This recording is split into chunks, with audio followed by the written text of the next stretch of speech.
What we are going to see is Indian polity, Indian constitution, the preamble, the index of the Indian constitution.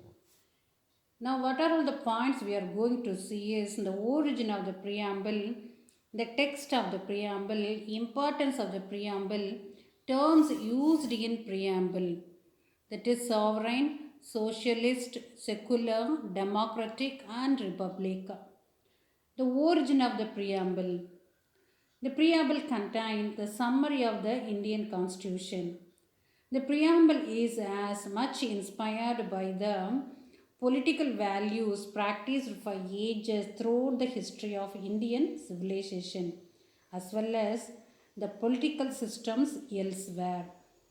Indeed, much of the substances of the preamble has been outcome of the freedom struggle that our leaders carried upon, aiming at not just throwing our colonial rule, but integrating the nation in need of justice, equality, and democracy. The objective resolution proposed by Pandit Jawaharlal Nehru and passed by the Constituent Assembly ultimately became the preamble to the Constitution of India. The text of the preamble. We, the people of India, having solemnly resolved to constitute India into a sovereign, socialist, secular, democratic republic, and to secure to all citizens justice, social, economic, and political, liberty of thought, expression, belief, faith, and worship, equality of status and of opportunity, and to promote among them all. Fraternity assuring the dignity of the individual and the unity and integrity of the nation. In our Constituent Assembly, this 26th of the November 1949, do hereby adopt, enact, and give to ourselves this Constitution. So these are all this is the text of our preamble. Now we are going to see what is the importance of this preamble, the index of our Constitution. The enacting words, we, the people of India, do hereby give to ourselves this constitution, actually signifies democratic people with that the source of the power, authority comes from and ultimately rests in the people of India. The preamble emphasized the constitution is neither handed out given by any outside power nor based on any theological tenet. It is in the by the people of India, for the people of India, and of the people of India. It declare India as a sovereign, socialist, secular, democratic, and republic.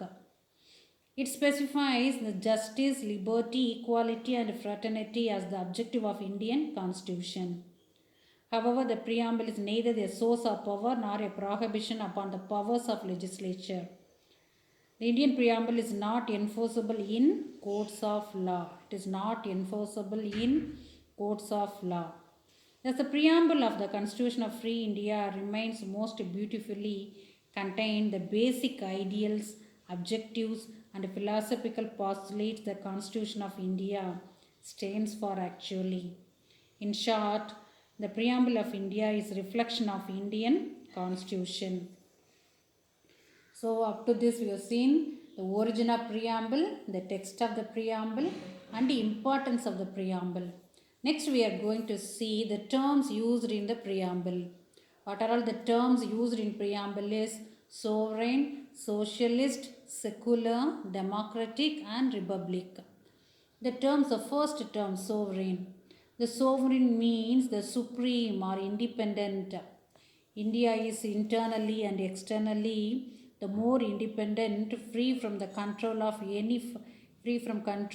any other foreign power, and internally it has government which is directly elected by the people and makes laws that govern the people.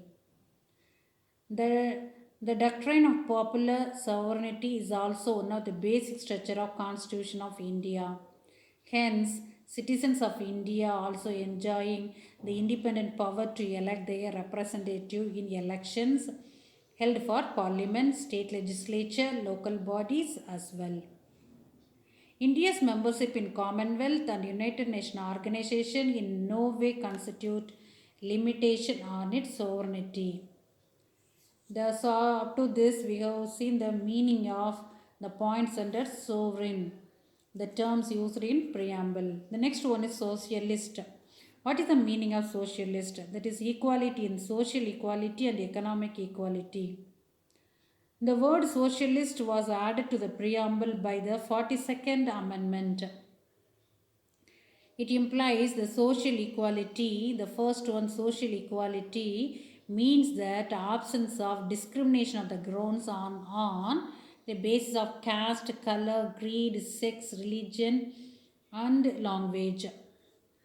Under the social equality, everyone has equal status and opportunities. Next one is economic equality. It means that the state will endeavor to make distribution of wealth more equitable and provide decent standard of living for all. This in effect emphasizes the commitment towards the formation of welfare state. India has adopted socialist and mixed economy, and state has framed many laws to achieve the aim of economic equality. Secular. The next we are going to say the word secular. What is the meaning of the word secular? It is inserted into the preamble by the 42nd Constitutional Amendment in 1976. It implies the equality of all religion and religious tolerance. The meaning of secularism in the West is different from in India. In Western countries, the secularism implies the complete separation between state and religion. In India, secularism means that the state shall respect all religions equally and there will be no special provision for any religion. State will give its commitment to religious freedom and worship to everyone. India therefore does not have any official state religion. Every person has the right to preach, practice, propagate any religion what they have chosen.